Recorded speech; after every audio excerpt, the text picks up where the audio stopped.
प्रचारिणे निर्विशेष शून्यवादे पाश्चात्य देश तारिणे। जय श्री कृष्ण चैतन्य प्रभु नित्यानंद श्री अद्वैत गदाधर श्रीवासादि गौर भक्त वृंद। हरे कृष्णा कृष्णा कृष्णा हरे हरे, हरे राम राम राम हरे हरे।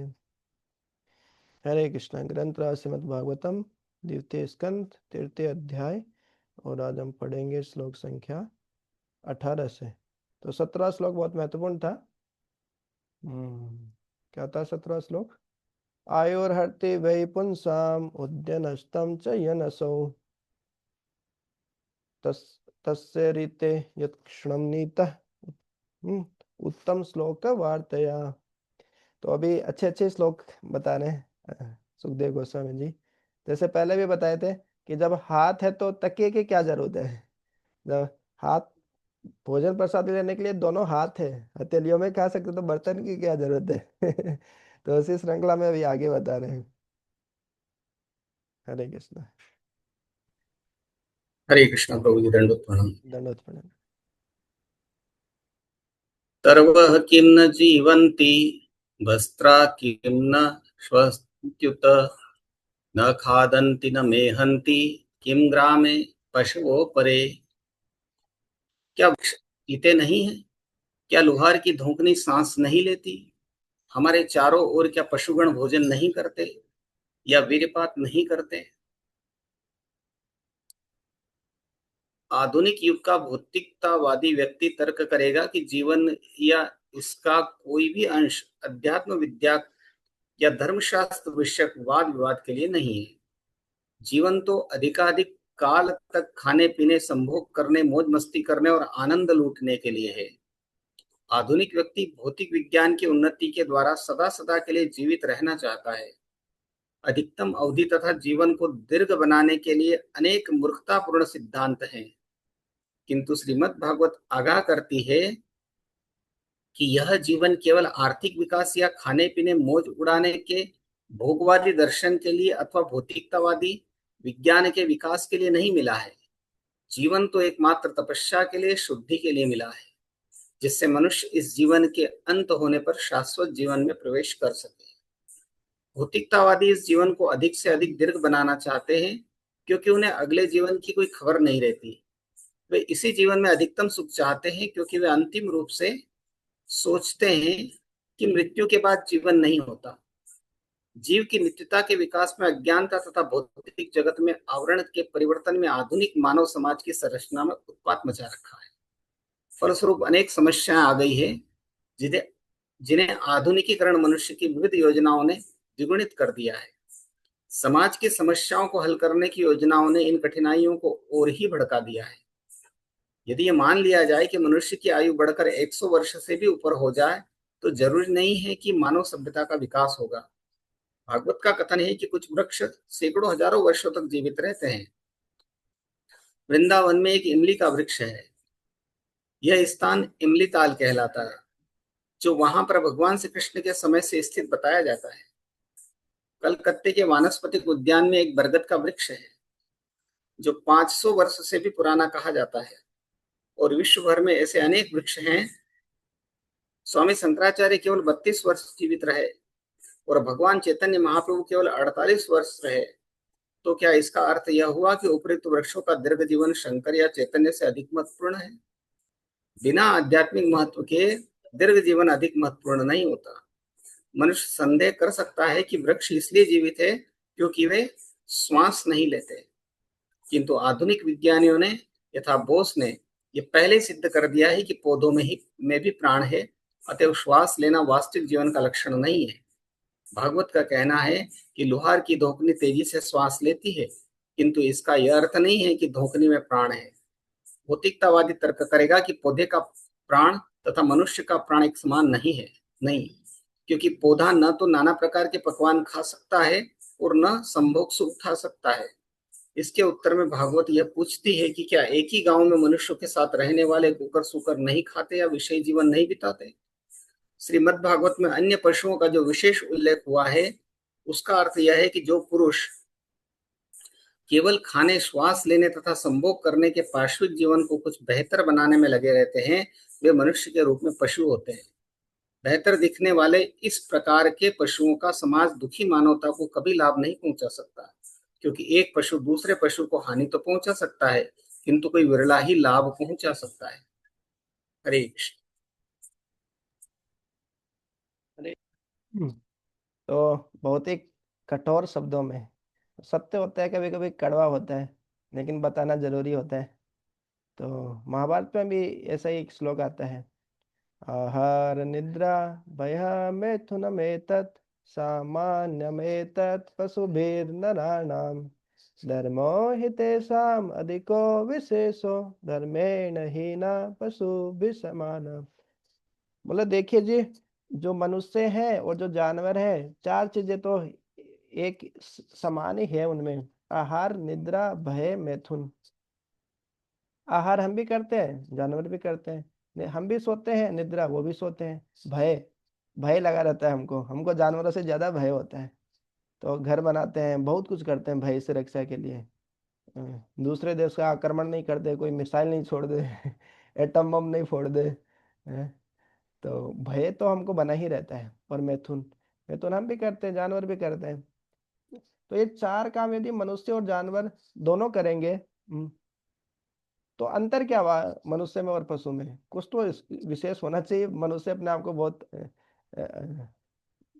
इंटेलेक्चुअल समझता है, बहुत बुद्धिमान है, बहुत आगे है, सभ्य है। तो सभ्य किस लिए सभ्य बोला जाएगा उसको? बोले धर्मो ही तेषाम अधिको विशेषो धर्मेण ही न पशु भी समान।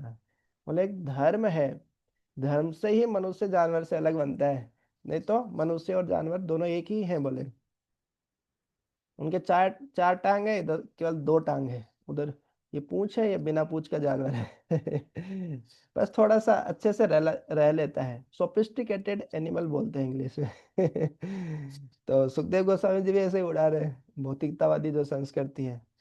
अरे ज्यादा जी कर क्या कर लोगे? आजकल लोग बोलते हैं कि हम ये करोगे तो ज्यादा जी लेंगे आप, वो 100 वर्ष जी गए, वो इतना जी गए, तो क्या हो गया? क्या फायदा हो गया? ज्यादा जीने से भी क्या ही है? सुखदेव परीक्षित महाराज को ऐसे पहले भी बोले कि 7 दिन बहुत है। खटवांग महाराज तो एक क्षण में ही पता चला कि एक दूसरे क्षण मृत्यु होने वाली है उनको ही। उनके लिए तो एक क्षण ही काफी था भगवत धाम जाने के लिए। ज्यादा जी कर क्या फायदा यदि भगवत भक्ति नहीं हो तो? लेकिन कम भी जिए, लेकिन भगवत भक्ति हो तो वो गरिमामय जीवन है, गौरवपूर्ण जीवन है वो। भले ही थोड़ा सा जीवन हो, अल्पकालिक क्यों ना हो। प्रभुपाद जी तात्पर्य में बता ही रहे हैं, चैतन्य महाप्रभु 48 साल ही रहे, शंकराचार्य 32 साल ही रहे, लेकिन उनका जीवन महान है। तो कोई बोल सकता है कि बहुत ज्यादा कि तो बहुत ज्यादा जीना ही जीवन की सफलता है। हालांकि हम चाहते हैं और आधुनिक वैज्ञानिक भी चाहते हैं, लेकिन हो उल्टा रहे जैसे जैसे टेक्नोलॉजी आगे बढ़ रही है, आयुर्वेद के स्थान पे एलोपैथी आ रही है, तो व्यक्ति का जीवन काल वैसे ही कम होता जा रहा है। इतना प्रदूषण हर जगह इतना हो गया है, व्यक्ति हवा में उड़ने लग गया है, लेकिन जमीन पे श्वास नहीं ले सकता है अभी पानी पीने के लिए पैसा देना पड़ता है, पानी नहीं मिलता है। तो पहले के लोगों को किसी को बताएंगे कि पानी देने के लिए पानी का भी पैसा लगता है, तो माथा पकड़ लेंगे, बोले पानी का भी पैसा लगता है क्या तो सुखदेव गोस्वामी वही बोल रहे हैं, तरवह किम न जीवंते। क्या पेड़ है वो नहीं जी रहे? सैकड़ों सैकड़ों हजारों हजारों साल जीते हैं। बोले अब वृंदावन जाएंगे तो उसमें अपन मदन मोहन मंदिर जाते हैं इस्कॉन मंदिर से, तो रास्ते में इमली तालाब भी आता है। नहीं, मदन मोहन मंदिर के थोड़ा सा आगे फिर राधा जो दामोदर मंदिर है उस साइड जाते हैं तो इमली तालाब आता है बीच में। तो चैतन्य महाप्रभु वहां पे रुके थे और कुछ विश्राम किए थे, कीर्तन किए थे। तो बहुत फेमस जगह है इमली तालाब। तो बोले बहुत समय से, भगवान कृष्ण के समय से बोले वो इमली का पेड़ अभी भी है। वो इमली का पेड़ बोले थोड़ा सूख गया है, लेकिन कुछ है उसमें, जान है अभी भी। तो उस वृक्ष की परिक्रमा करते हैं हम लोग जब जाते हैं तो इमली तला, इसमें इमली ताल लिखा है, ठीक है, जो भी है इमली तला या ताल। और कलकत्ता में भी जैसे प्रभुपाद जी बता रहे हैं कि वृक्ष के बारे में जो बहुत समय से है, हाँ वास्तव में बहुत सारे पेड़ हैं जो 2-2 हजार, 3-3, 4-4 हजार साल तक जीते हैं। तो बहुत ज्यादा जीने से कोई थोड़ी ना हमारा जीवन बहुत महत्वपूर्ण हो गया या बहुत भाग्यशाली हो गए हम ज्यादा जीने से। बहुत ही ज्यादा ज्यादा जिक्र कर ही क्या सकते हैं? हाँ भक्ति कर रहे हैं तो बात अलग है तो सुखदेव गोस्वामी जी बोले तरवह किम न जीवंती भस्त्रः किम न सुसंति उता। और जो लोहार की धोखनी होती है, बोले लंबे सांस लेना ही थोड़ी जीवन का लक्ष्य है। श्वास ही हमारी पूंजी है, श्वास को बचा कर रखिए, आप ज्यादा जिएंगे। ऐसे बताते हैं ना बहुत सारे योगी लोग। और वास्तव में सही है, हमारे श्वास फिक्स होते हैं कि कितना जिएंगे, तो श्वास को नियंत्रित कर लेते हैं। लेकिन श्वास लेना ही सब कुछ हो जाता है क्या? बोले ये श्वास नहीं लेते, हम श्वास लेते हैं तो हम श्रेष्ठ हो गए। अरे लोहार की धोखनी भी सांस लेती है, तो इससे क्या श्रेष्ठ हो गई क्या? वो तो निर्जीव है। न खादंती न महंती मेहंती किम ग्रामे पशुः परे। अरे बाकी पशु है, वो भी तो सब काम कर रहे हैं, सांस लेना, जीना, खाना, अ, मैथुन करना, ये सारे काम तो बोले पशु भी कर रहे हैं। तो सीधा सीधा बोल रहे हैं सुखदेव गोस्वामी जी। और कितना तार्किक भी है कि हम भी वही कार्य करेंगे, बस थोड़ा अलग ढंग से करेंगे, तो क्या हम श्रेष्ठ हो गए? नहीं। इसलिए प्रभुपाद जी लिख रहे हैं तात्पर्य में, जो आगे प्रहलाद महाराज भी बताएंगे आगे जाके, ऋषभ देव भी बताएंगे। तपो दिव्यम पुत्र का ये न सत्वम शुद्ध्यत यस्मात् सौख्यम ब्रह्म ब्रह्म सौख्यम तो अनंतम। कि ये जो मनुष्य शरीर है, नायम देह देह बाजाम निरिलोके कस्तान कामान रहते विड़बुझाम। ये देखो जी, मनुष्य शरीर मिला है, ये दिन रात गधे की तरह कठोर मेहनत करके जो विड़बुझाम, ये जो सुअर है उनकी तरह मस्ती करने के लिए नहीं मिला है, ये दिव्य तपस्या करने के लिए मिला है। और उससे क्या होगा? ब्रह्म सौख्यम तो अनंतम, अनंत ब्रह्म सुख की अनुभूति होगी। अभी तो थोड़ा सा अस्थायी सुख मिलता है। चलो भारत जीत गया, वर्ल्ड कप जीत गया भारत, तो थोड़ी देर के लिए प्रसन्नता मिली, क्योंकि वो अस्थायी है वर्ल्ड कप जीतना। पता नहीं कितनी कितनी क्रिकेट टीमें खेली, कितने ट्रॉफी उठी, कितने लोग जीते, कितनी खुशियां बनाई, लेकिन वो कितने देर के लिए, थोड़े ही समय के लिए। तो यदि हम हमारी खुशी भी उन्हीं पे आधारित है, अस्थायी चीजों पे, तो वो हमारी खुशी भी टेम्परेरी ही रहेगी। इसलिए बोले जो अनंत ब्रह्म सुख चाहिए तो किसी स्थायी चीज से जुड़ना पड़ेगा, भगवान से, भगवान के नाम से, भगवान की लीलाओं में जुड़ेंगे तो उसी में रमण करेंगे, स्थायी सुख है वो। तो सुभाष चंद्र बोस, जो सुभाष चंद्र बोस नहीं, जगदीश चंद्र बसु, उन्होंने वो बताया था कि पेड़ों के अंदर भी जान होती है, भारत के थे, हालांकि शास्त्र में पहले से लिखा है वो भी जान, उनमें भी सब होता है। तो महत्वपूर्ण महत्वपूर्ण श्लोक था। हाँ। तर्वः किं न जीवन्ति भस्त्रः किं न शोषन्ति उत न खादन्ति न महन्ति किम ग्रामे पशवो परे। अभी थोड़े हेवी शब्दों में बता रहे हैं, कठोर शब्दों में ही सुखदेव गोस्वामी जी बोल रहे हैं। हरे कृष्ण। हाँ, यस प्रभु जी।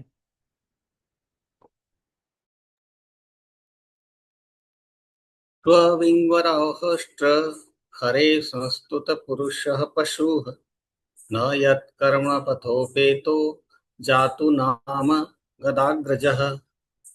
कुत्तों, सूकरों, ऊंटों तथा गधों जैसे पुरुष उन पुरुषों की प्रशंसा करते हैं जो समस्त बुराइयों से उद्धार करने वाले भगवान श्री कृष्ण की दिव्य लीलाओं का कभी भी श्रवण नहीं करते।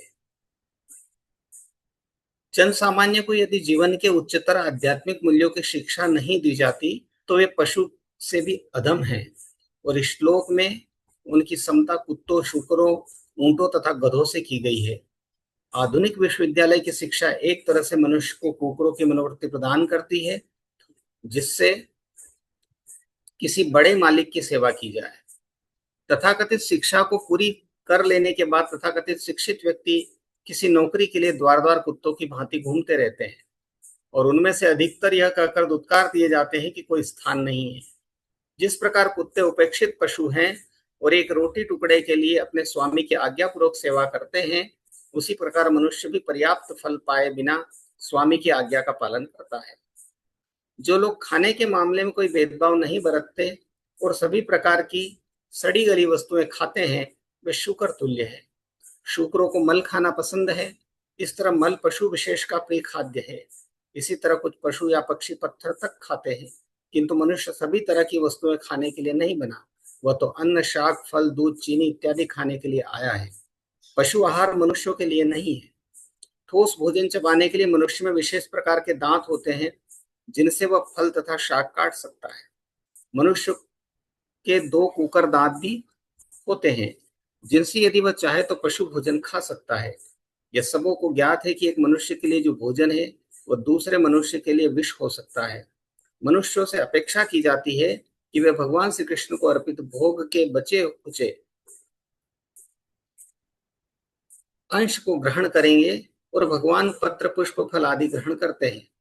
भगवद गीता 9.26 वैदिक शास्त्रों में कहा गया है कि भगवान को कभी पशु आहार अर्पित नहीं करना चाहिए। अतएव मनुष्य विशेष प्रकार का भोजन करने के लिए है। उसे तथाकथित विटामिनों की पूर्ति के लिए पशुओं का अनुकरण नहीं करना चाहिए। अतएव जो व्यक्ति भोजन के मामले में विवेक से काम नहीं लेता उसे शूकर के तुल्य बताया गया है। ऊंट एक ऐसा पशु है जो कटीली वस्तुएं खाने से आनंदित होता है। जो व्यक्ति पारिवारिक जीवन या तथाकथित भोग का सांसारिक जीवन बिताना चाहता है उसकी तुलना ऊंट से की गई है। भौतिकतावादी जीवन कांटों से भरा हुआ है। अतएव मनुष्य को चाहिए कि वैदिक अनुष्ठानों के संस्तुत विधि के अनुसार जीवन यापन करे, जिससे बुरे से बुरे सौदे से भी लाभ लिया जा सके। भौतिक जगत में अपना ही खून चूस कर पालन पोषण करना होता है। भौतिक भोग का आकर्षण केंद्र विषय जीवन है। विषय जीवन का भोग अपना खून चूसना होता है। इस प्रसंग में अधिक कहने की आवश्यकता नहीं है। ऊंट भी कटीली टहनियां चबाते समय अपना रक्त चूसता है। ऊंट जिन कटीली टहनियों को खाता है वे उसकी जीभ को काट देती है, जिससे उसके मुंह के भीतर खून आने लगता है। रक्त के साथ मिलकर कांटे मूर्ख ऊंट के लिए स्वाद उत्पन्न कर देते हैं और वह झूठे आनंद के साथ कांटे खाने में लगा रहता है। इसी प्रकार बड़े बड़े व्यापारी और उद्योगपति जो विभिन्न साधनों से या संदेहास्पद साधनों से धन कमाने के लिए कठोर श्रम करते हैं, अपने रक्त से मिश्रित अपने कर्मों का कटीला फल खाते हैं। इसलिए भागवत में इन रुग्ण पुरुषों की गणना ऊंटों के साथ की गई है। गधा ऐसा पशु है जो पशुओं में सबसे बड़ा मूर्ख माना जाता है। गधा कठिन श्रम करता है और बिना किसी लाभ के भारी से भारी भोज ढोता है। मनुष्य जीवन मूल्यों की प्राप्ति के लिए है। यह जीवन अर्थदम अर्थात मूल्य प्रदान करने वाला कहलाता है। और जीवन का सबसे बड़ा मूल्य क्या है? यह है भगवत धाम वापस जाना। जैसा कि भगवत गीता 8.15 में इंगित हुआ है, मनुष्य के स्वार्थ का लक्ष्य भगवत धाम वापस जाना होना चाहिए। गधा अपना हित नहीं पहचानता, वह दूसरों के लिए कठिन श्रम करता है। जो व्यक्ति मानव जीवन में अपने निजी हित को भूलकर केवल दूसरों के लिए ही कार्य करता है वह गधे के समान है। ब्रह्म वैवर्त पुराण में कहा गया है, अशितिम चतुश्चैव लक्षास्तान जीव जातिषु ब्रह्मद्भ्यः पुरुषे प्राप्यम मानुषम जन्म पर्ययात् तदप्य भलताम जात तेषाम आत्माभिमानिनां वाराकणाम अनाश्रित्य गोविंद चरणद्वयम्। मानव जीवन इतना महत्वपूर्ण है कि स्वर्ग लोक के देवता भी कभी कभी इस धरा पर मनुष्य देह की कामना करते हैं, क्योंकि मानव शरीर में ही मनुष्य भगवत धाम को सरलता से वापस जा सकता है। यदि ऐसा महत्वपूर्ण शरीर प्राप्त करके भी कोई गोविंद श्री कृष्ण के साथ अपने भूले हुए नित्य संबंध को पुनः स्थापित नहीं कर पाता तो वह निश्चय ही मूर्ख है, जिसने अपना सारा स्वार्थ भुला दिया है। यह मनुष्य देह 84 लाख योनियों में क्रमशः घूमने के बाद प्राप्त होती है और बेचारा मनुष्य अपने स्वार्थ को भूलकर राजनीतिक उत्थान तथा आर्थिक विकास के नेता के रूप में अन्यों को ऊपर उठाने के अनेक भ्रामक कार्यों में संलग्न रहता है। राजनीतिक उत्थान या आर्थिक विकास के लिए प्रयास करने में कोई हानि नहीं है, किंतु मनुष्य को जीवन के असली उद्देश्य को भूलना नहीं चाहिए। ऐसे सारे परोपकारी कार्यों को भगवत धाम वापस जाने के साथ जोड़ देना चाहिए। जो मनुष्य यह नहीं जानता वो उस गधे के तुल्य है, जो दूसरों या अपने कल्याण की परवाह न करके अन्यों के लिए कार्य करता है। सामान्यतया धोबी गधे को रखता है जिसके स्वयं की स्थिति सम्मानजनक नहीं होती, और गधे की सबसे बड़ी विशेषता यह है कि गधी द्वारा उसे दुलत्ती मारे जाने पर वह उसका अभ्यस्त हो जाता है। जब गधा मैथुन के लिए ललचाता है तो गधी दुलत्ती चलाती है, फिर भी गधा मैथुन के लिए उसके पीछे पीछे लगा रहता है। अतएव पत्नी के गुलाम की तुलना गधे से की जाती है। जन सामान्य इस कलयुग में विशेष रूप से अत्यधिक श्रम करता है, वह गधे के कार्य में लगा रहता है। वो भारी बोझ ढोता है और ठेला तथा रिक्शा खींचता है। मानव सभ्यता के तथाकथित विकास से मनुष्य को गधे के कार्य में लगा रखा है। बड़ी बड़ी फैक्ट्रियों तथा कार्यशालाओं में भी श्रमिकगण भारी काम में लगे रहते हैं और दिन भर कठिन श्रम करने के बाद फिर से बेचारे मजदूर को घर पर न केवल काम सुख के लिए अपितु अनेक घरेलू कार्यों के लिए उसकी स्त्री लती आती है। अतएव श्रीमद् भागवत द्वारा आध्यात्मिक प्रकाश के बिना सामान्य मनुष्य को कुकुरों, शुकुरों, ऊंटों तथा गधों की श्रेणी में रखा जाना अतिशयोक्तिपूर्ण नहीं है। भले ही ऐसे अज्ञानी जनसमूह के नेता तमाम शुक्रों द्वारा पूजित होने के लिए गर्वित हों, किंतु यह कोई सम्मान नहीं है। भागवत तो खुला घोषित करती है कि कोई व्यक्ति भले ही ऐसे कुकुरों, शुक्रों के वेश में मनुष्यों का नेता हो, किंतु यदि उसे कृष्ण के विज्ञान से अवगत होने में अभिरुचि नहीं है, तो ऐसा व्यक्ति पशु के अतिरिक्त और कुछ नहीं है। उसे शक्तिशाली प्रबल पशु या विशाल पशु कहा जा सकता है, किंतु श्रीमद् भागवत के अनुसार उसे अपने नास्तिकतावादी स्वभाव के कारण मनुष्य की कोटि में कभी नहीं रखा जा सकता। अथवा दूसरे शब्दों में, कुकरों, शुक्रों जैसे व्यक्तियों में के ईश्वर विहीन नेता पशुओं से भी बढ़कर हैं, जिनमें पार्श्विक गुणों का अनुपात अधिक है। हरे कृष्णा। अरे तो प्रभु जी किसी नए व्यक्ति के सामने जो भक्ति में भी आया है, ये श्लोक और इसका तात्पर्य हम पढ़ दें तो हो सकता है दोबारा कभी आए नहीं। इतनी हमारी पोल खोल देते हैं शास्त्र, एकदम कटु सत्य हमारे जीवन का पूरे बता देते हैं। हाँ, कि हम बोलते हैं ना कि ठीक है सत्य है, लेकिन इतना भी खुल के नहीं बताना चाहिए। लेकिन भागवतम सीधे सीधे बताते हैं, कुछ छिपाना नहीं है। सवा विट वराह उष्ट्रा खरई संस्तुत है पुरुष पशु। बोले ये चार चार प्रकार के पशु बताए हैं और उनका विस्तार से प्रभाषित तात्पर्य भी दिया है, एकदम डिटेल में प्रासंगिक रूप से, कि शास्त्र मतलब केवल माइथोलॉजी नहीं है। बाहर के लोग बोलते हैं कि कल्पना है आपके शास्त्र, तो काल्पनिक रूप से कोई किसी भी कुछ भी लिख दिया, ऐसे थोड़ी होता है। बोले हाँ कल्पना तो है, थोड़ा पढ़ के देखिए आप। तो चार प्रकार के पशुओं से तुलना की है मनुष्य की। और ये चार प्रकार के जो जैसे लोग होते हैं, तो वे वैसे ही लोगों की प्रशंसा करते हैं जो ऐसे उनके ही जैसे होते हैं। अंधों में काना राजा, जैसे बोलते हैं कि सब कोई मूर्ख है तो वहां पे मूर्ख की ही पूजा करेंगे, किसी विद्वान की पूजा नहीं करेंगे वो लोग। क्योंकि वो समझ ही नहीं पाएंगे कौन विद्वान है। कोई व्यक्ति गुणवान होता है, वो किसी दूसरे गुणवान को पहचान सकता है, लेकिन किसी को कुछ आता ही नहीं है। जैसे मान लीजिए भौतिक उदाहरण लें, कोई डॉक्टर है जिसको एमबीबी मेडिकल का नॉलेज है, वही पहचान सकता है ना कि ये दूसरा डॉक्टर है, वो कितना महान है दूसरा डॉक्टर। अब किसी को कुछ एबीसीडी पता नहीं मेडिकल की, उसके लिए तो जिसको थोड़ा बहुत आता है मेडिकल का वो भी महान है, और जिसको एमबीबीएस करने के बाद एमडी किया है उसने, पूरा स्पेशलिस्ट है, वो दोनों सेम ही है उसी के लिए, उसके लिए क्यों, उसको कुछ पता ही नहीं है। तो इसी प्रकार से आध्यात्मिकता में भी ऐसा ही है। जो लोग बिल्कुल जीरो है आध्यात्मिकता में, तो वो किसी आध्यात्मिक व्यक्ति की प्रशंसा नहीं करेंगे। वो ऐसे लोगों की प्रशंसा करते हैं जो भौतिकवादी हो एकदम। इसी कारण देखते हैं हम चुनाव वगैरह में ऐसे भौतिकतावादी लोग ही जीतते हैं चुनाव। तो बता रहे हैं चार प्रकार के लोग उन लोगों की प्रशंसा करते हैं जो समस्त बुराइयों से उद्धार करने वाले भगवान श्री कृष्ण की दिव्य लीलाओं का कभी श्रवण नहीं करते। न यत कर्ण पथ उपेत जातु नाम गदा अग्रज। गदा अग्रज, जो गदा के जो अग्रज हैं, बड़े भाई हैं, समस्त बुराइयों से उद्धार करने वाले भगवान कृष्ण। तो जो गदा अग्रज है, उनका नाम जो जातु कभी भी न यत कर्ण पथ उपेते, जिनके कर्ण के पथ में कभी भी नहीं जाता है।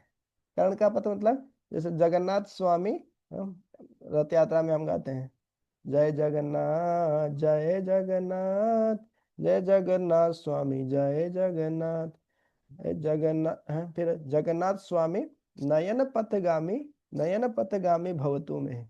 नयन का पथ पे और कुछ नहीं आए, भगवान के जगन्नाथ जी के ही हमको दर्शन हो। वैसे ही कर्ण का भी पथ है, कान का भी एक मार्ग है, उसमें हम हर कुछ नहीं सुनाई दे, हमको केवल भगवान की कथा ही सुनाई दे। तो ये प्रशंसनीय है। लेकिन जो लोग भगवान की कथा कभी नहीं सुनते, भगवान का नाम कभी जिनके कान में नहीं जाता है, उन लोगों की प्रशंसा करते हैं। कौन लोग प्रशंसा करते हैं? जो कुत्ते की तरह होते हैं, सुअर की तरह होते हैं, ऊंट की तरह होते हैं, गधे की तरह होते हैं। अब तो कुत्ते का तो बहुत ही प्रासंगिक उदाहरण दिया, हम सबको पता है। आजकल पूरी डिग्री कर लेते हैं, पूरी इतनी पढ़ाई करते हैं, बचपन से लेके 20 साल 25 साल की उम्र तक पढ़ाई ही करता है व्यक्ति, और मेडिकल वाले तो 30 35 साल तक भी करते हैं। उसके बाद भी क्या होता है, डिग्री लेकर घूमते हैं कुत्ते की तरह। कुत्ता एक उपेक्षित जानवर है, उपेक्षा करते हैं, सब लात मार के भगा देते हैं, कोई पत्थर मारता है, फिर भी वो काम काम फिर भी हाव हाव करके फिर वो जाता है कि चलो मेरे को रोटी दे दो, मेरे को इस प्रकार से दे, थोड़ा कुछ खाने पीने के लिए कुछ दे दो सहारा। उसी प्रकार से आजकल हम लोग भी ऐसे करते हैं। ज्यादातर पूरी पढ़ाई करने के बाद, ग्रेजुएशन होने के बाद भी वो अपने डिग्री लेके जाते हैं अलग अलग कंपनीज में, हमको नौकरी दे दो, नौकर बना दो हमको। फिर वो भगा देते हैं, वैकेंसी नहीं है अभी, सब अभी सारी वैकेंसी फुल है, आप बाद में आइएगा। हैं, तो ऐसे भगा देते हैं उपेक्षित कुत्ते की तरह। हाँ, तो ये कितने कितना प्रासंगिक है, हकीकत है, ये वास्तविकता है, फैक्ट है, सत्य है ये। तो इसी इसी कारण कुत्ते से तुलना की गई है। जो भौतिकतावादी लोग हैं, जो कुत्ते की श्रेणी में आते हैं, वैसे ही लोग हैं। हैं, तो एक रोटी के टुकड़े के लिए चाटुकारिता करनी पड़ती है बॉस की।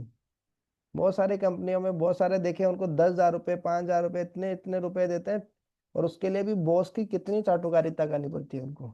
हैं? एकदम कंट्रोल करके रखते हैं बॉस, ऐसे नहीं करना, तुम ऐसे नहीं कर सकते, ऐसे करना। हाँ, तो करते हैं, क्यों करते हैं? पैसे के लिए करना पड़ता है। दूसरे प्रकार के लोग जो सुअर सुअर की कैटेगरी में, तो सड़ा गला कुछ भी खाते हैं, खाने में कोई ध्यान नहीं, खाने के साथ साथ में इसमें है हमारे विचार में भी कोई ध्यान नहीं। कुछ भी हम देख रहे हैं, कुछ भी सुन रहे हैं, कुछ भी खा रहे हैं, कुछ भी कर रहे हैं हम, तो कि कचरा खा रहे हैं, कि गार्बेज इन, एक प्रिंसिपल होता है GIGO principal, GIGO, garbage in तो गार्बेज आउट, मतलब कचरा अंदर जाएगा तो कचरा ही बाहर आएगा, गुड इन गुड आउट, और अच्छा ही अंदर जाएगी तो अच्छा ही बाहर आएगी। भगवान की कथा सुनेंगे, कुछ अच्छा सुनेंगे तो अच्छा ही बोलेंगे, और पूरे दिन भर कुछ उल्टा सीधा देख रहे हैं, कुछ उल्टा सीधा सुन रहे हैं, तो वही फिर बाहर निकलता है हमारा। तो स्वरों की तुलना इस प्रकार से की, तो राजसिक तामसिक भोजन जिनको प्रिय होता है, विशेष रूप से जो मांसाहार करते हैं, उनके बारे में प्रभुपाद जी बता रहे हैं कि मनुष्य के भी वही भोजन है। लेकिन जैसे आयुर्वेद का एक सिद्धांत भी बता दिया कि सब कोई जानते हैं, बोले एक व्यक्ति के लिए जो हो सकता है अमृत, हो वो दूसरे व्यक्ति के लिए जहर भी हो सकता है।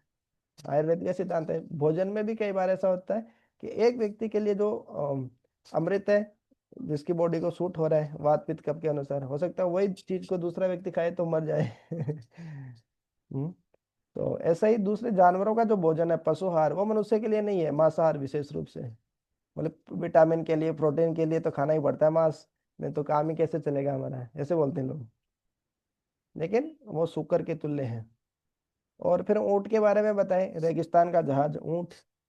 तो ऊंट तो झाड़ियों में मुंह देता है, वो उसको पत्ते तो कम ही मिलते हैं, वो उसके जो कांटे होते हैं वो कांटे खाता है, और फिर जब जीवा से खून निकलता है तो उसको अच्छा लगता है टेस्ट में। अच्छे है, झाड़ी में टेस्ट आ रहे हैं। तो ऐसे ही जो भौतिकतावादी जीवन है, विशेष रूप से इंद्रिय तृप्ति, मैथुन सुख, वो भी ऐसा ही है। जब एक हम खाना खाते हैं तो सबसे पहले उसका रस बनता है, फिर मज्जा, अस्थि, ऐसे करके आयुर्वेद बताता है। आठवें आठवें अंत में, एकदम अंत में उससे बनता है वीर्य, वीर्य बनता है। 80 बूंदे खून की मिलकर एक बूंद वीर्य की बनती है। और आजकल लोग उल्टा सीधा कुछ भी देखते रहते हैं, ऐसे ही वेस्टेज कर देते हैं उसको। और फिर शादी भी करते हैं तो फिर वो बच्चा ही नहीं होता उनको, ये यहाँ तक भी समस्या जाती है, इतना वेस्टेज कर देते हैं। तो वो क्या है, जो ब्रह्मचर्य जो को पालन करना चाहिए, जो 1 से 25 साल तक जो वैदिक संस्कृति में था, ब्रह्मचर्य पालन ही जीवन है और वीर्य पतन ही मृत्यु है, ऐसा पहले गुरुकुल में से सीधा सीधा पढ़ा देते हैं। लेकिन आजकल वो पता ही नहीं है, उनको लगता है कि हाँ यही तो मजा है, यही तो सब कुछ है। तो आगे जाके न तो ब्रह्मचारी जीवन न गृहस्थ जीवन उनका अच्छा चलता है, दोनों ही अच्छे नहीं चलते हैं। हम्म, तो इसके बारे में ऊंट का इसके बारे में बार बार उदाहरण दिया जाता है। उसको लगता है कि हम आनंद कर रहे हैं, मजा कर रहे हैं, लेकिन वो खुद का ही उसका लॉस हो रहा है, वो खुद का ही खून पी रहा है वास्तव में।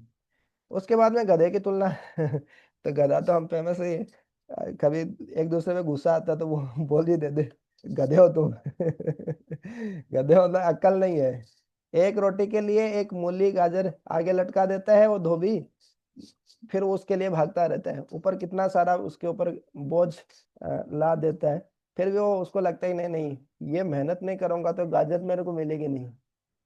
और उसको पता नहीं कि बाहर ऐसे ही खेत में तो कितना सारा घास है, सब कुछ है, लेकिन ऐसे ही लगता है, अरे ये करूंगा नहीं, भगवान की भक्ति करूंगा तो थोड़ी मेरे का पेट भरेगा। अब भगवान भगवत गीता में बोले, जैसे 9वें अध्याय का 22वां श्लोक हम कल ही चर्चा कर रहे थे। अनन्याश्चिन्तयन्तो माम ये जनाः पर्युपासते तेषां नित्यभियुक्तानां योगक्षेमं वहामि हम। जो मेरा भक्ति करते हैं, अनन्य रूप से चिंतन करते हैं, योगक्षेमं वहामि हम। जो नहीं है वो मैं दे देता हूँ, और जो है उसकी रक्षा करता हूँ। वहामि अहम मतलब मैं खुद करता हूँ। तो भगवान तो इतना आश्वासन दिए, लेकिन विश्वास नहीं होता। उनको लगता है कि हम ऐसे गधे की तरह मेहनत नहीं करेंगे तो हमारा पेट भरेगा ही नहीं। तो इसलिए गधे की तुलना ऐसे भौतिकतावादी लोगों से की जाती है। और फिर तो वही प्रभुपाद जी वही बता रहे थे कि किस प्रकार से मैथुन सुख के लिए वो गधे के पीछे जैसे जाता है तो दुलत्ती मारती है, टांग से मारती है, फिर भी वो इंद्र तप्ती इतनी खतरनाक चीज है कि फिर भी वो भागता ही है उसके पीछे। हाँ, तो इसी की तुलना गृहस्थ जीवन से की गई है।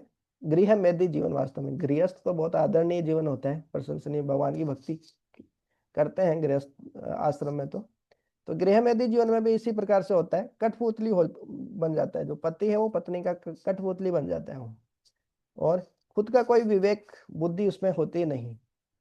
ये चार चीजें होती हैं, धारणा, फिर होता है स्मृति, फिर विचार, विवेक। ये चार चीजें नष्ट हो जाती है। तो ऐसे भौतिकतावादी जीवन में इंद्रिय तृप्ति करने से पहला होता है धारणा। धारणा में ये होता है कि होल्ड एंड ग्रास्प। कोई भी चीज हम जैसे पढ़ रहे हैं, कुछ सुन रहे हैं, उसको होल्ड करके रखना, उसको पकड़ के रखना और उसको ग्रहण करना, कितना हम समझ पा रहे हैं चीजों को। होल्ड एंड ग्रास्प, तो ये होता है धारणा संस्कृत में। दूसरा होता है स्मृति। स्मृति मतलब जब recollection of thoughts when they are needed, कि जब कोई किसी चीज की जरूरत हो, कि चलो हाँ ऐसा करने पे ऐसा करना चाहिए, वैसा करने पे वैसा करना चाहिए, जब हमको किसी चीज की जरूरत हो तो वो विचार, वो जो हमने सुना है वो उसको रिकलेक्ट करके हम याद कर सके, उसको मेमोराइज कर, मतलब याद आए हमको वो चीज व्यवहारिक। जैसे पढ़े तो कुछ बहुत कुछ होता है, जैसे एग्जाम में कोई प्रश्न आता है, तो पढ़ा तो बहुत कुछ याद था, लेकिन उस समय याद नहीं आता है वो, मतलब स्मृति कमजोर है। धारणा, फिर स्मृति, फिर आता है विचार। विचार कर पाना, एनालाइज एनालाइज कर पाना कि क्या सही, कि विश्लेषण कर पाना किसी भी चीज का। फिर लास्ट में होता है विवेक। विवेक मतलब सही और गलत में अंतर कर पाना। तो इस प्रकार से जब व्यक्ति इंद्रिय तृप्ति में रहता है, ब्रह्मचर्य का पालन नहीं करता, तो ये चार चीजें उसके अंदर नहीं रहती, धारणा, स्मृति, विचार और विवेक। तो ये चार पशुओं का विशेष रूप से प्रभुपाद जी उदाहरण दिए हैं। और ये प्रभुपाद जी के लेक्चर भी सुनेंगे तो उसमें बोलते रहते हैं, रास्कल, है ना, कैट्स एंड डॉग्स सिविलाइजेशन, कुत्ते बिल्लियों का सभ्यता है ये, डंकी, आस, ऐसे ऐसे करके पिग। तो ये स्वविष्ट, ये बहुत फेमस है ये चारों जानवर बहुत फेमस है, बहुत कुछ सिखा देते हैं ये। स्वविट बरहा उष्ट्र खरे है। स्व, स्व मतलब कुत्ता, वीट बरा मतलब सुअर, उष्ट्र मतलब ऊंट, और खरे मतलब गधा। तो सुनने में तो बहुत ही बेकार लगता है लेकिन क्या करें, हकीकत यही है, हमारे भौतिकतावादी जीवन की यही हकीकत है। और भगवान की कथा में रुचि नहीं लेंगे तो फिर ऐसा ही जीवन हमारा हो जाएगा। फिर फिर आगे देखते हैं, आगे क्या बता रहे हैं सुखदेव गोस्वामी जी।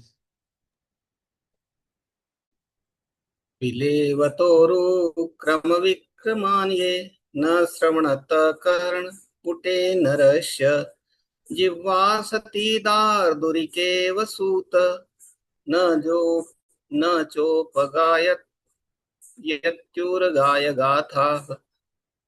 जिसने भगवान के शौर्य तथा अद्भुत कार्यों की कथाएं नहीं सुनी है, तथा जिसने भगवान के विषय में गीतों को गाया या उच्च स्वर से उच्चारण नहीं किया है, उसके श्रवण रंध्र मानो सांप के बिल हैं और जीभ मानो मेंढक की जीभ है। भगवान की भक्तिमय सेवा शरीर के सभी अंगों या उपांगों द्वारा संपन्न होती है। यह आत्मा की दिव्य गतिशील शक्ति है अतएव भक्त भगवान की सेवा में 100% लग जाता है। भक्ति कोई तभी कर सकता है जब उसके शरीर की इंद्रियां भगवान के संबंध की दृष्टि से शुद्ध हों और वह अपनी समस्त इंद्रियों से भगवान की सेवा कर सकता हो। फलतः जब तक इंद्रियां केवल इंद्रिय तृप्ति में लगी रहती है, तब तक इंद्रियों तथा उसके उनके कार्यों को अशुद्ध या भौतिकतावादी ही मानना चाहिए। शुद्ध इंद्रियां इंद्रिय तृप्ति में नहीं अपितु पूर्णतः भगवान की सेवा में लगी रहती है। भगवान अपनी समस्त इंद्रियों समेत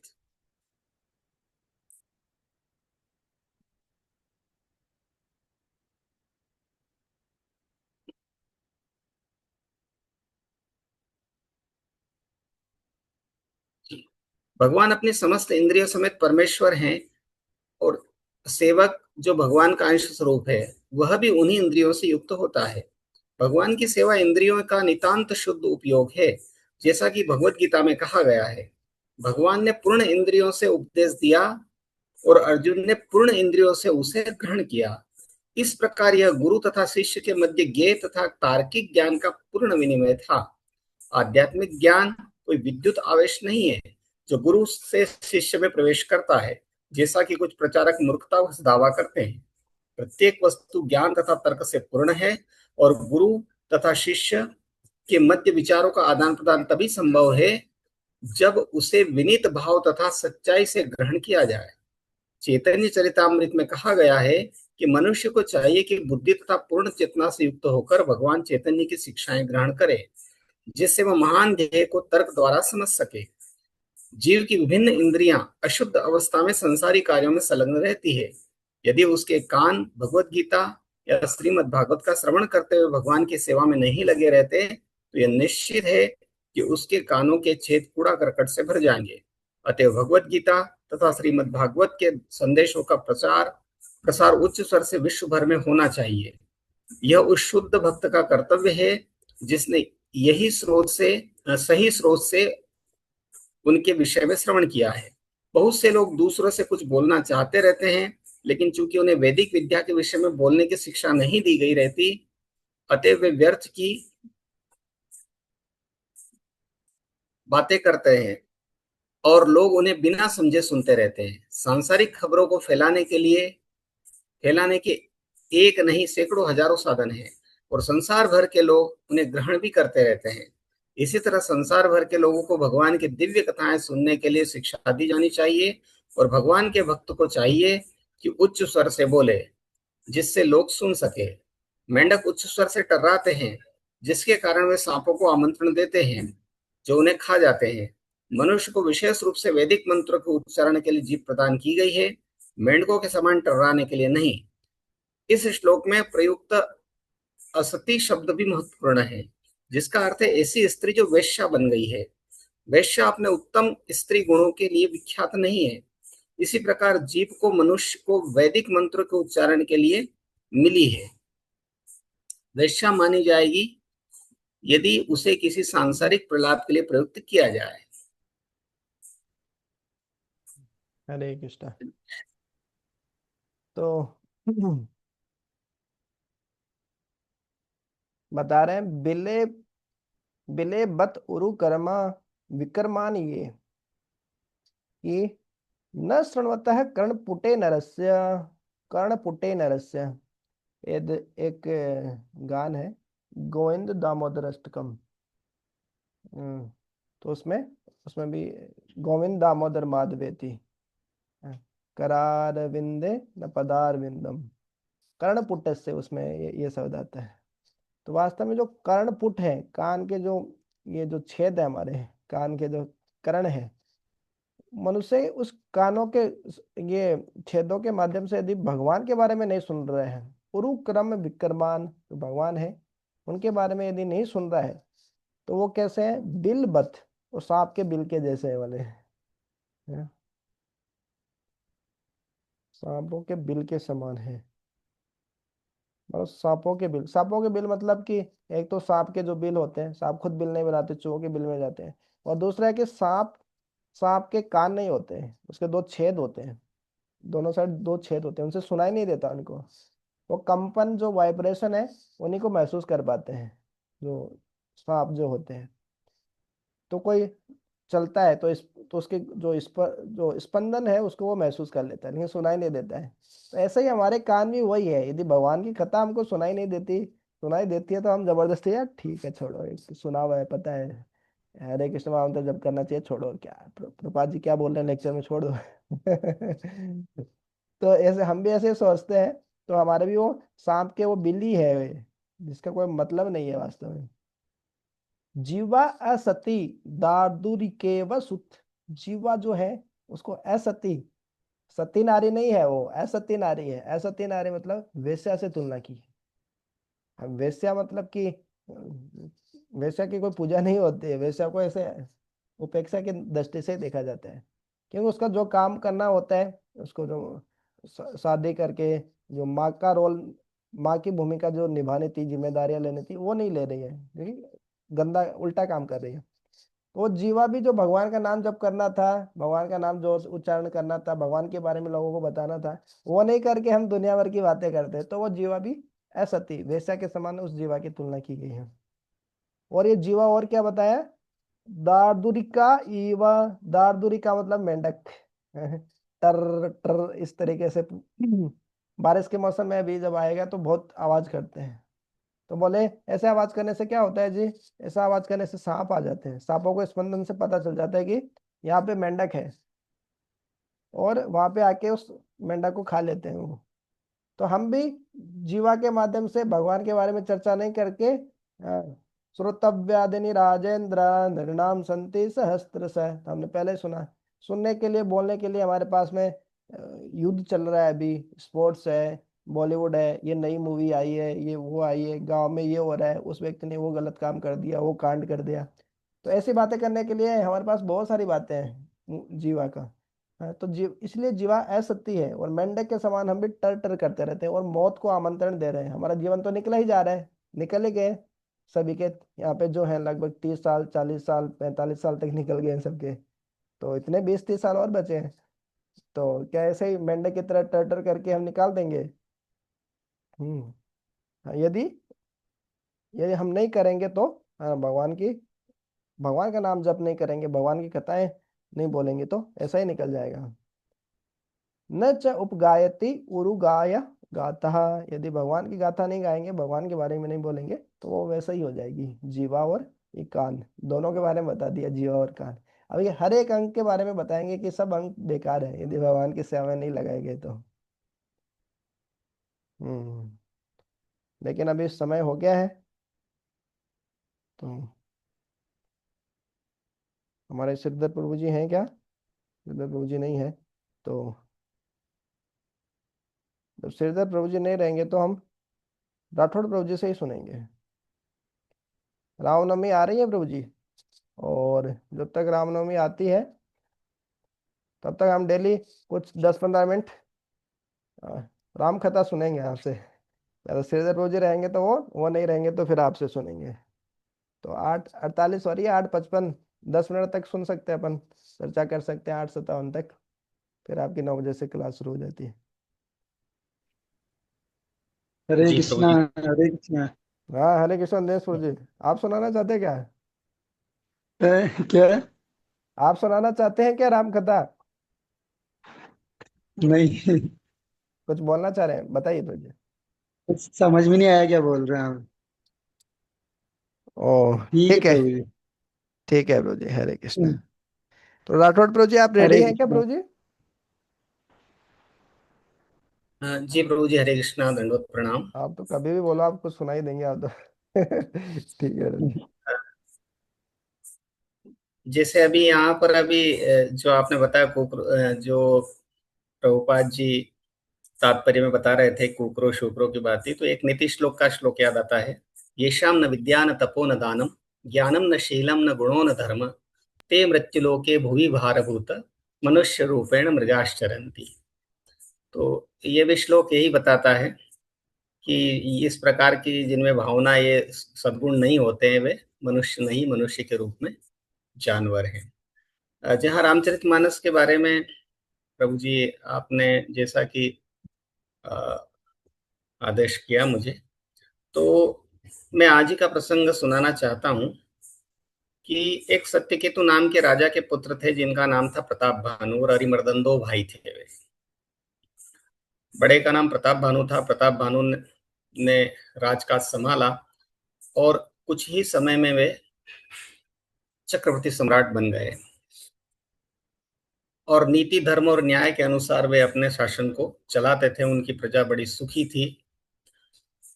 इस प्रकार से उन्होंने कई राजाओं को पराजित कर दिया, और पराजित करने के बाद में जिन्होंने उनके स्वामित्व को स्वीकार कर लिया उन्हें वापस यथोचित सम्मान दिया, और जिन्होंने नहीं किया उनको दंड भी दिया।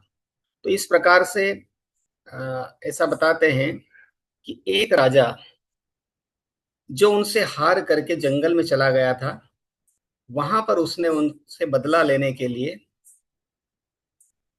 योजनाएं बनाना प्रारंभ कर दी। इस प्रकार से क्या हुआ कि बहुत समय तक जब वह राजा जंगल में रह रहा था एक कपटी मुनि के वेश में, और तामसिक प्रवृत्ति होने के कारण एक दैत्य से उसकी मित्रता हो गई। जब दैत्य से उसकी मित्रता हो गई, एक बार एक रचना यह रची गई कि विधि के विधान के अनुसार राजा जब शिकार करने के लिए जंगल को जाते हैं तो वह जो उस कपटी मुनि, जो राजा था, जो कपटी मुनि बनकर के वन में निवास कर रहा था, उसका जो दैत्य मित्र था वह एक शूकर का रूप लेकर के राजा को छकाता है, जिस प्रकार से कांचन मृग ने भगवान राम को अपना पीछा करने के लिए विवश किया था। इसी प्रकार से वह वाराह भी जो है वह भागता है और राजा शिकार करने के लिए उनके पीछे अपने घोड़े को लगा देते हैं। इस प्रकार से वह घने जंगल में छिपता छिपाता छकाता राजा को दूर तक ले जाता है, और राजा बहुत अधिक गहरे वन में जाने के कारण रास्ता भटक जाते हैं, और वह वाराह जो है वह लुप्त हो जाता है क्योंकि वो मायावी था। इस प्रकार से जब लुप्त होने के बाद में रात्रि हो जाती है, राजा भटक जाते हैं, उन्हें दूर एक दिया दिखाई देता है। उसके सहारे जब राजा वहां पर पहुंचते हैं तो वहां पर उन्होंने देखा कि एक मुनि ध्यान लगाए हुए हैं, और वहां उनकी कुटिया थी। राजा ने जाकर के वहां पर प्रणाम किया, और मुनि ने अपनी आंखें खोली। वो कपट मुनि था, क्योंकि वो जो राजा का शत्रु था और शत्रु वेश में वहां छिप करके बैठा था। उसने राजा को पहचान लिया, लेकिन राजा उस कपट मुनि को नहीं पहचान पाए, राजा प्रताप भानु। तब इस प्रकार से वे प्रणाम करते हैं। मुनि के वेश में जो कपट मुनि था वो राजा का शत्रु जो था, उसने वह आशीर्वाद देता है, बनावटी आशीर्वाद देता है, और उन्हें बैठने के लिए आसन देता है। उसके बाद में जब उनका संवाद होता है तो वह कपट मुनि जो है राजा से पूछता है कि आप कौन हैं और इतनी रात गए यहाँ जंगल में क्या कर रहे हैं? आप दिखाई तो राजा देते हैं, क्या कोई राजकुमार हैं? इस प्रकार से राजा ने एक नीति के अनुसार अपना पूर्ण परिचय नहीं दिया, भले ही सामने साधु वेश में मुनि क्यों न थे। एक विशेषता बताई जाती है राजा की कि वो अपना पूर्ण परिचय किसी भी अनजान व्यक्ति को नहीं देते। तो उन्होंने कहा कि प्रताप भानु नाम के एक राजा हैं, मैं उनका मंत्री हूँ। जंगल में शिकार के लिए आया था और रास्ता भटक गया, रात्रि हो गई, तो मैं शरण चाहता हूँ आज की रात्रि विश्राम के लिए। इस प्रकार से वह जो व्यक्ति था कपट मुनि, वो तो चाहता ही यह था कि किसी प्रकार से राजा को अपने कपट जाल में फंसाया जाए। इस प्रकार से वह जो है राजा को बातों में उलझाता है और ऐसी बनावटी बातें करता है कि राजा प्रभावित हो जाते हैं। राजा ने उनसे उनका नाम पूछा तो उन्होंने कहा कि मेरा नाम एक तनु है। एक तनु से आशय उन्होंने कहा कि जब से सृष्टि का प्रारंभ हुआ है मेरी कभी मृत्यु नहीं हुई, मैं अमर हूं, और एक तन ही मेरा, एक शरीर ही है ये, इसलिए मेरा नाम एक तनु है। इस प्रकार से वो राजा को बहलाता फुसलाता है और अनेक इस प्रकार की बातें करता है जिससे राजा मोहित हो जाते हैं। और वे बाद में कहते भी हैं, कपट मुनि कहता है राजा से कि आपने चतुराई पूर्वक अपना परिचय नहीं दिया, लेकिन मैं जानता हूं कि आप प्रताप भानु हैं। और इस प्रकार से राजा प्रभावित हो जाते हैं कि आप तो त्रिकालदर्शी, आप सर्वज्ञ, सब जानते हैं।